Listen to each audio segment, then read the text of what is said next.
Try not to get scared. Flight team stand up.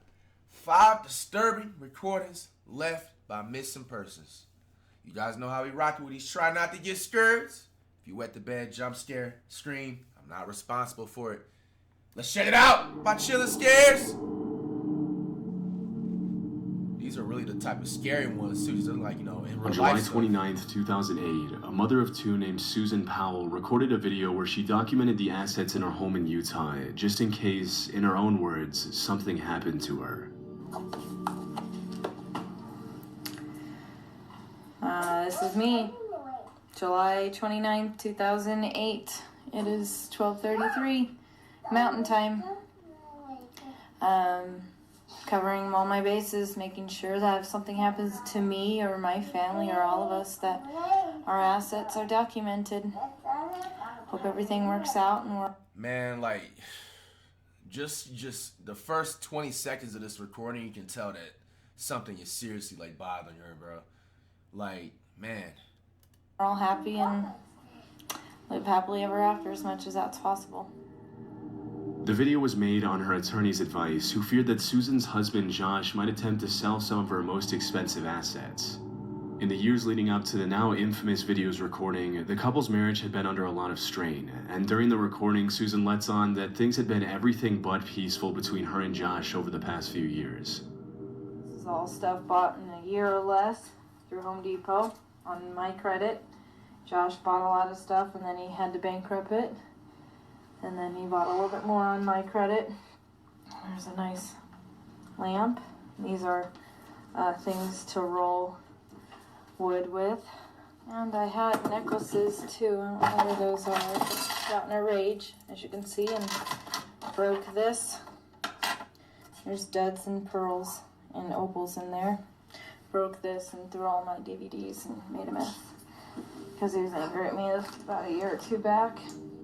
Although Susan had been seeing a divorce attorney to look into the possibility of leaving her husband, they were still living together in 2009, almost a year and a half after the video was recorded. On the morning of December 6th of that year, Susan went to church with her two boys, after which a neighbor went to visit her, leaving her house at about 5 p.m. That night, Josh allegedly took the couple's two boys, Charlie and Braden Powell, on a camping trip in the middle of the night in blizzard conditions to a campsite on the Pony Express Trail. According to Josh, Susan stayed home because she was tired. The story goes that the next day, Susan's family and friends reported her missing when her two boys weren't dropped off at daycare. When Josh came back from the supposed camping trip with his sons, he said that when he had left the previous evening, his wife had been sleeping peacefully at home and that he had no idea what could have happened to her. After searching the couple's house in Utah, police found no signs of foul play, but things continued to get stranger as the investigation continued. Inside Susan's safe deposit box at the bank where she worked, the cops found a handwritten will and testament in which Susan alleged that Josh had taken out a $1 million life insurance policy on her a few weeks prior. No. Disturbingly, she also wrote, "If I die, it may not be an accident." About 10 days after she mysteriously disappeared, the authorities also found that Josh had filed paperwork to withdraw money from her retirement account, and he was officially declared a person of interest in the case. Suspiciously, Susan's family and friends reported that during the search efforts, Josh never seemed to show a genuine interest in finding his wife. But despite the mountain of evidence stacked against him, Josh Powell was never formally charged in his wife's disappearance. During the investigation, the cops questioned the couple's two sons, but it was hard to get any solid information out of them on account of their age. Even though they mentioned that Josh had taken Susan with them on their camping trip on the night of the disappearance, they also made outlandish claims, including allegations that they had arrived at the campsite by airplane. This made it impossible to use their statements as evidence that Josh was responsible for his wife's disappearance. Shortly after, Josh and his two sons moved back to their home state of Washington, but the authorities soon determined it wasn't safe for Braden and Charlie to be living with their father in the middle of the investigation, and Josh lost custody of the boys. This is where things get extremely disturbing. On February 5th, 2012, more than 2 years after Susan's disappearance, a state caseworker brought the two boys to Josh's house for what was supposed to be a supervised visit. Immediately upon their arrival, Josh locked the social worker out of the house and took the lives of both his children and himself by setting the house on fire with gasoline. What? If his behavior during the initial phases of the investigation was suspicious, the unspeakable crimes Josh committed on that day in 2012 were about as clear of an admission of guilt as you can get in a case like this. In the aftermath of the tragic incident, the cops started looking into Josh's brother and father, who they suspected knew more about the case than they were letting on. Even though they had solid evidence to suggest Michael, Josh's brother, had helped him conceal Susan's body, the case reached a dead end when Michael also took his own life in 2013. More than a decade later, Susan's dad won a lawsuit against Washington State for nearly $100 million on grounds of negligence and failure to protect the two children who were supposed to be in the state's custody, a big chunk of which he gave to a charity to support domestic violence survivors. Almost 15 years after her disappearance and murder of her two children, people still gather in Susan's hometown of Puyallup, Washington every year to pay their respects and honor her memory. Damn. The last video Susan made documenting her assets received a lot more attention after everything had happened. With hindsight, the video is portrayed in a much more disturbing light. Bro, that's creepy, Susan saying bro. things like, "I'm recording this just in case anything happens," makes you wonder if she knew her husband could do something this horrible as she was filming. Bro, like, just to hear that, like, he took out, like, a life insurance $1 million thing, or was, like, put towards, like, his wife and stuff, meaning that he was already, like, low-key planning on something, you know what I'm saying? Like, you just, bro, that's just weird, bro. Man, this is creepy, man. Over the years, Susan's father has been alerted of possible locations where his daughter's remains might be buried, including abandoned mines in Utah and other isolated locations. Sadly, every lead has turned out to be a false alarm, and it's very unlikely that Susan's remains will ever be found. Nah, that's crazy, man. Amber Tucarro was a 20-year-old Canadian First Nations woman from Fort McMurray, Alberta. In August of 2012, she flew from Alberta to Edmonton International Airport and booked a hotel room with her 1-year-old son and a female friend for a short vacation. That night, she got excited about the trip and decided to hitchhike into the city by herself, after which she was never seen again. When Amber didn't return to the hotel the next day, her friend called her mother, who immediately called the Royal Canadian Mounted Police. Soon after, Amber was declared a missing person. The authorities dug into her phone records and found that she had received a phone call while she was in the company of an unidentified man. The recording is pretty unsettling, especially since it marked the last time she was ever heard alive. Where are we by? We're just heading south of Beaumont, or north of Beaumont. We're heading north of Beaumont.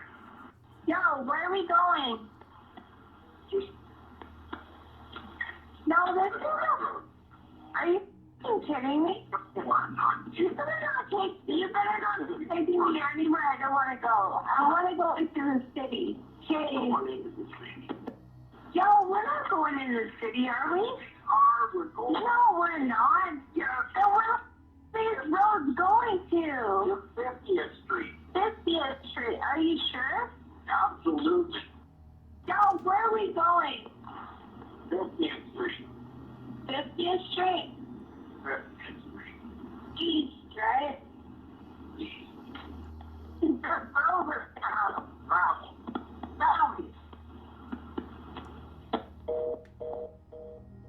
Bro. In the recording, a male driver can be heard reassuring Amber that they're heading where she wants to go, but she doesn't seem to be buying the story and is obviously pretty distressed. On August 28th, the cops released the phone conversation, but they didn't officially start investigating the disappearance until well after a month after Amber was reported missing. Sadly, when Amber's mother pressured the cops to do something and help her find their daughter, they dismissed her and told her that Amber was probably just out partying and would turn up soon. Tragically, on September 1st, 2012, just 4 days after the audio from the eerie conversation was released, the remains of Amber's body were found on a rural property near Leduc County by a group of horseback riders. Bro. One of the most frustrating aspects of this case is how unprofessionally the disappearance was handled by the Canadian police. After just 1 month of searching, Amber was taken off missing persons list based on a series of suspicious, unconfirmed, and anonymous sightings in Edmonton, and it took her mother an entire month to get her back on the list.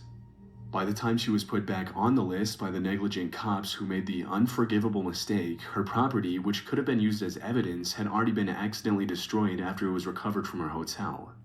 Over the years, a few women have come forward claiming to know the identity of the man in the recording, with all of them accusing the same man.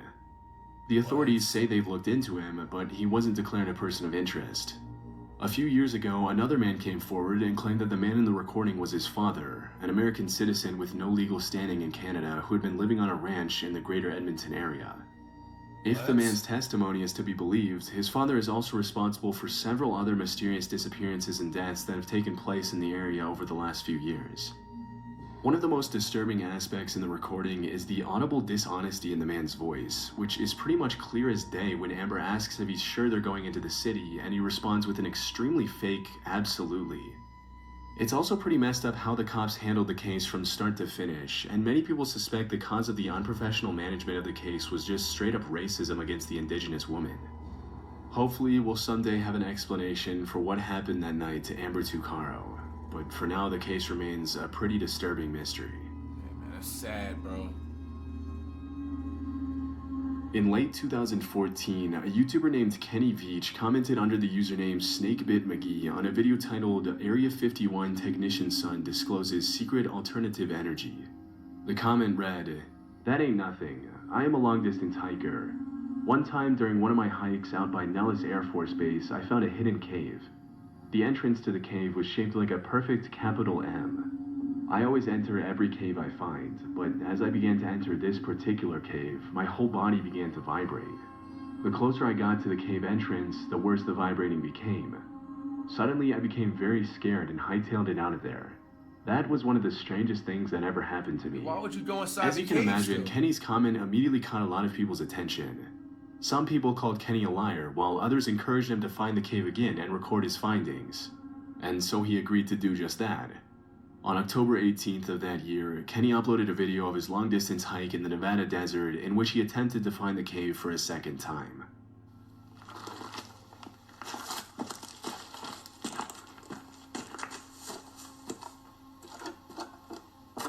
Well, here I am on my hike up here in the mountains north of Las Vegas.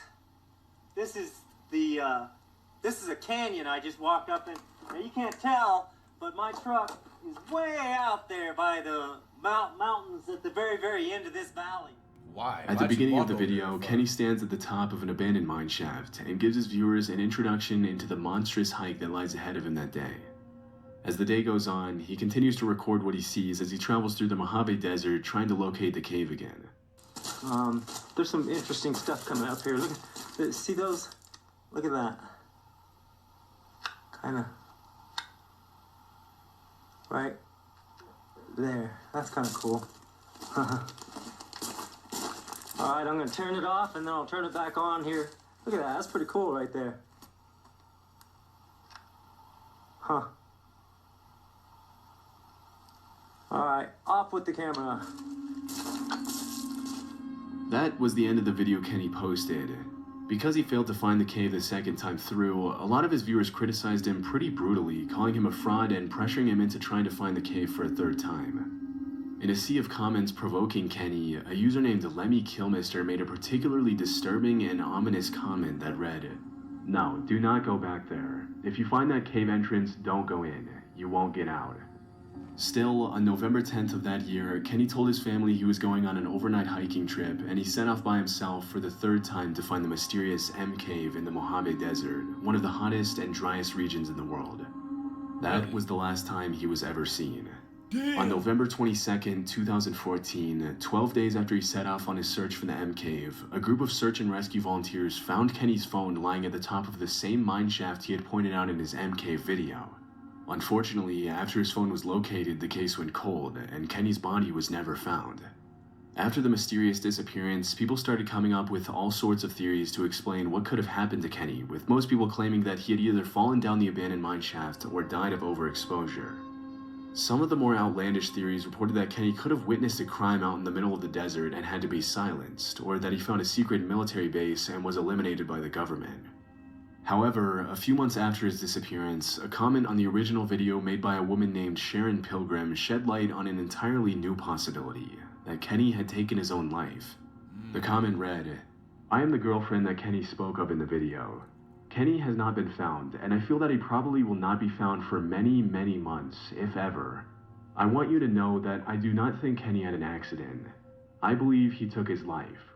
He battled with depression for many years and would not take medication or see a doctor. He quit his job a little more than a year before he disappeared. In response to his phone being found at the mine shaft, Sharon then added, "The mine shaft was about a 4-hour hike from his car. It is my feeling that he left it behind so that he could not be tracked from the GPS in it. He also did not take his video camera with him on this solo hike. It was left in his home, so he had no intention of filming anything. I am healing from my loss and look forward to new experiences with desert hiking, camping, and taking beautiful pictures of our desert. Enjoy your adventures of life, and thank you for the kind, loving comments sent my way." Even though the woman's comment seems pretty genuine and brings light to the very real possibility that Kenny took his own life, the case still doesn't have a solid conclusion. Over the years, several other YouTubers have found caves in the same area Kenny was hiking in that almost perfectly resembled the letter M, and recently one of them even had a danger restricted area sign put up next to his entrance. So, even though it's possible that Kenny took his own life in the desert, his disappearance has still left more questions than answers. Yeah, it's the fact that they can't find his body. That's what's making it creepy. Like, On September 8, 2015, a man named Tim from Mounds View, Minnesota contacted the police and told them his friend, 32-year-old Henry McCabe, a Liberian immigrant and auditor for the Department of Revenue, had gone missing. As per Tim's testimony, Henry had been at a barbecue hosted by a friend named Emmanuel earlier that day and had left to go to a nightclub at around 11 p.m. After following up with the two acquaintances who had been with Henry at the club on the night of the disappearance, the cops realized they had a pretty complicated case on their hands. According to the two friends who had been with Henry at the Saint Louis nightclub in Spring Lake that night, Henry had been drinking pretty heavily, and upon leaving the club at around 2 a.m., he allegedly asked William, one of the acquaintances he was with, to drop him off at a gas station nearby. After getting dropped off by William, who thought it was strange that Henry rejected his offer to drop him off at his house instead of a random gas station, Henry called his wife a little after 2:20 a.m. According to his wife, Henry sounded pretty delirious on the call, and near the end of the conversation, she called one of Henry's friends to ask him to go get her husband. Even though the friend didn't answer the call, the last 2 minutes of the conversation between Henry and his wife were recorded by the friend's voicemail, and the content of the conversation is pretty disturbing.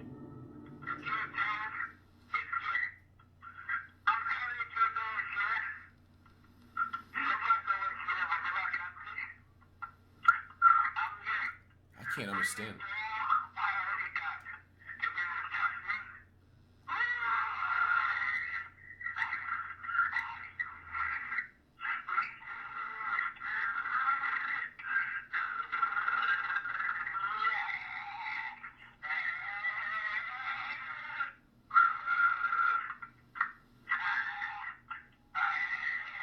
What is that noise, bro?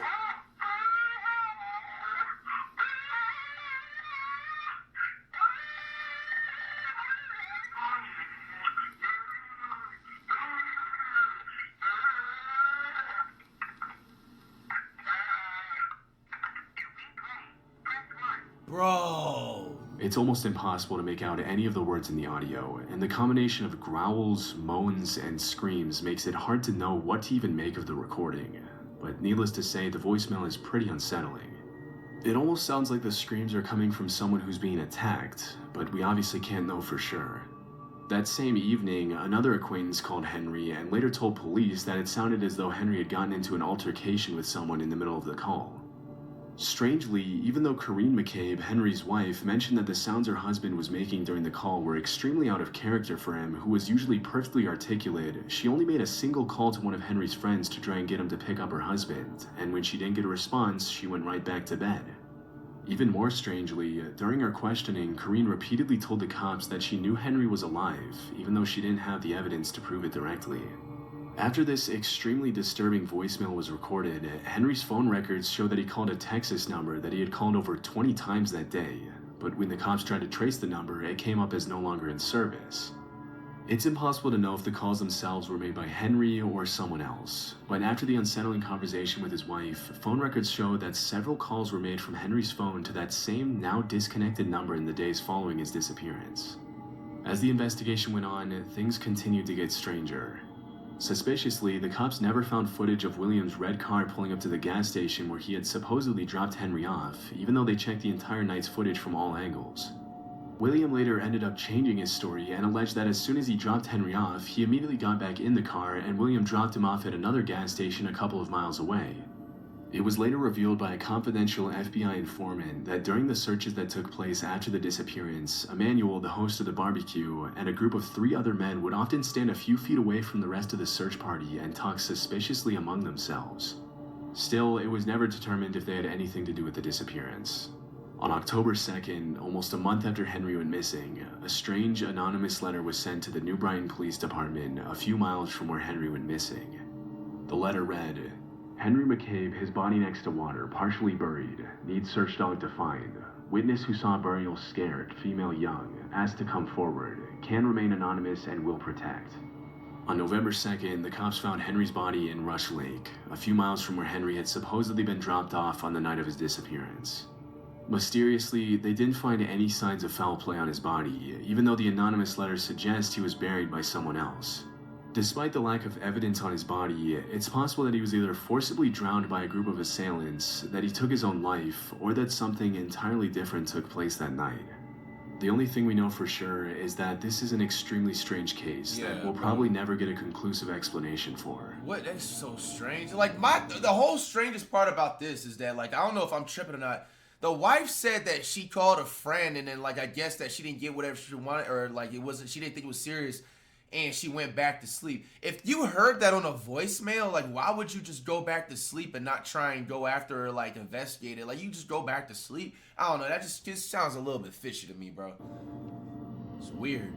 In the summer of 2013, a 26-year-old oil worker from Texas named Brandon Lawson arrived home from work and immediately got into an argument with his long-term girlfriend. Things had been pretty tense between the couple in the days leading up to that evening, as Brandon had frequently been working Monday through Sunday, and the youngest of the couple's 2 children was only a few months old. Also, Brandon had recently relapsed into addiction, which further strained their relationship. It's unclear if his girlfriend kicked him out of the house, or if he decided to leave after about an hour of arguing. But whatever the case, Brandon got in his silver Ford F-150 and drove away from his home in San Angelo at midnight on August 8th, after which he was never seen again. The incredibly strange events that took place over the next few hours have turned this case into one of the most mysterious and disturbing disappearances of the decade. Really? About half an hour after leaving his house, Brandon made a phone call to his brother Kyle, letting him know that he was a few miles south of Brunn on a stretch of highway in the middle of nowhere and that he was out of gas. After fetching a gas can from Brandon's house, which was about a mile away from his own, Kyle got into his car and prepared to drive to his brother's location. But things didn't exactly go according to plan for Brandon, and a few minutes later, at around 12:50 a.m., he made this disturbing call to 911. 911 emergency. Yes, I'm in the middle of the field. It's like we're just cruising guys over. Right here going towards gasoline on both sides. My truck ran out of gas. There's one part here. You got to take it to the woods. Please hurry. Okay, now run that by me. We're not talking to him. I actually ran into him. Ah, you ran into him. Okay. Got the first guy. Do you need an ambulance? Yeah, no, I need the call. Okay. Is anybody hurt? Hello? Hello? Damn. Hello? Damn. Although it's hard to make out what's going on in the background, many people have alleged that they can hear the sound of gunshots and other people talking in the audio, but it's hard to confirm what exactly was being said and what was even going on during the call. 8 minutes after Brandon's 911 call, another driver called the cops to inform that a silver F-150 had been parked pretty dangerously on the highway, with the back of the truck sticking out into the other lane. Following his call to 911, Brandon continued to contact his brother Kyle by phone, and they exchanged a series of strange phone calls. Even though these next calls weren't recorded, according to Kyle, Brandon sounded extremely paranoid, repeatedly claiming that he was being chased out of town by the Mexicans in the neighborhood. When Kyle asked him if he had been using drugs again, Brandon immediately denied it. At around 1:10 a.m., Kyle arrived at the location where the truck was parked, but Brandon was nowhere to be seen. A few minutes after his brother's arrival, Brandon once again called Kyle and made a series of disturbing statements, claiming that he could see Kyle and the officer that had just arrived at the scene, that he was bleeding, and that they needed to hurry. Disturbingly, he was nowhere in sight. For the next few minutes, Kyle continued to try to get in touch with Brandon, but all his calls went straight to voicemail. After failing to find him that night, the cops launched an official search for Brandon, complete with helicopters, thermal cameras, dogs, and a massive search party. Unfortunately, Brandon was nowhere to be found. It was later revealed that Brandon had cashed out his 401k on the night of his disappearance, suggesting he might have vanished on his own accord. However, due to his distressed phone calls to 911 and his brother, it's also possible that Brandon fell victim to some sort of cartel activity, or that someone he ran into on the road attacked him. In February 2022, a small search party consisting of family members and friends found a pair of shoes and clothing that matched the description of what Brandon was wearing on the night of his disappearance. And after searching the area, the cops found human remains near the location of the shoes and clothing. Damn. Even though the remains were sent to be tested more than 2 years ago, there still hasn't been a definitive answer for whether they belong to Brandon or what could have happened to him that night. Oh, damn, that's wild. Hopefully, with time, more conclusive answers will surface to give Brandon's family a sense of much-needed closure. Until then, this will probably remain as one of the most disturbing missing persons cases from recent years. Yeah, man, there's a lot of crazy incidences here, man. Make sure y'all be safe out there, man. My grandma always told me one thing in life, always go with your gut feeling. Like, that first feeling is never gonna fail you.